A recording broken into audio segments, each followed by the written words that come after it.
Magandang araw sa inyong lahat. Narito ang pinakabagong weather update ngayong Martes, August 26, 2025. Ngayong araw, inaasahang tatawid na sa kalupaan ang low pressure area at dadaanan ang southern at central Luzon.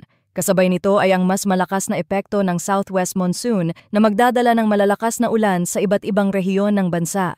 Dahil dito, ilang lokal na pamahalaan ang nagdeklara ng suspension ng klase upang masiguro ang kaligtasan ng lahat. Kung gusto mo naman lagi kang informed sa lagay ng panahon, huwag kalimutang mag-subscribe dito sa channel. Ayon sa Pag-asa, kaninang umaga ay nakita ang sentro ng low pressure area sa coastal waters ng Paracale, Camarines Norte. Habang ito ay kumikilos, patuloy ding nakakaapekto ang southwest monsoon sa kanlurang bahagi ng southern Luzon, Visayas at Mindanao, dahilan ng patuloy na mga pag-ulan. Para sa forecast weather conditions ngayong araw, sa Metro Manila, Cagayan Valley, Cordillera Administrative Region, Central Luzon, Calabarzon, Bicol Region at Eastern Visayas, asahan ang maulap na kalangitan na may scattered rains at thunderstorms dulot ng low pressure area. Posibleng magdulot ito ng pagbaha at landslides, lalo na sa mababang lugar at bulubundukin. Sa Mimaropa, Zamboanga Peninsula, Bangsamoro Autonomous Region in Muslim Mindanao, Northern Mindanao,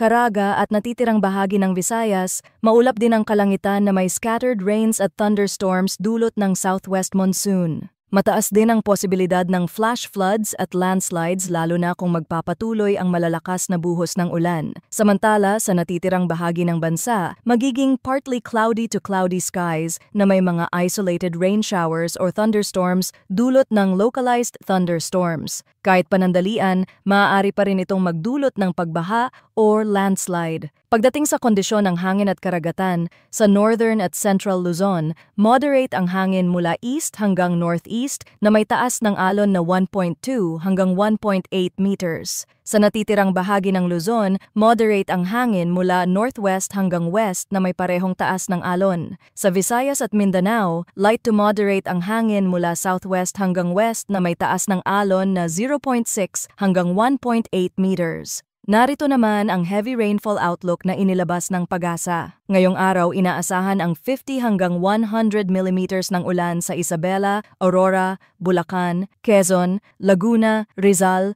Camarines Norte, Camarines Sur, Albay, Sorsogon, Catanduanes at Masbate.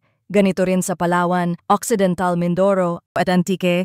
Bukas, Wednesday, August 27, posibleng makaranas ng 50 hanggang 100 millimeters ng ulan ang Aurora, Bulacan, Quezon, Nueva Ecija, Rizal, Camarines Norte, Camarines Sur, Palawan, Occidental Mindoro, Oriental Mindoro, Antique at Negros Occidental. Sa Huwebes, August 28, asahan ang parehong dami ng ulan sa Palawan at Occidental Mindoro. Mahalagang tandaan na mas mataas pa ang dami ng ulan sa mga kabundukan at elevated areas. Mas malala pa ang epekto dahil sa mga naunang pagbuhos nitong mga nakaraang araw. Batay sa latest forecast, kasalukuyang tinatahak ng low pressure area ang kalupaan ng Bicol Region at inaasahang tatawid patungong Central Luzon ngayong araw. Posible itong nasa West Philippine Sea na bukas at doon pa lamang maging isang tropical depression. Habang tumatawid, patuloy nitong hinihila ang southwest monsoon kaya mas malawak ang mararanasang mga pag-ulan.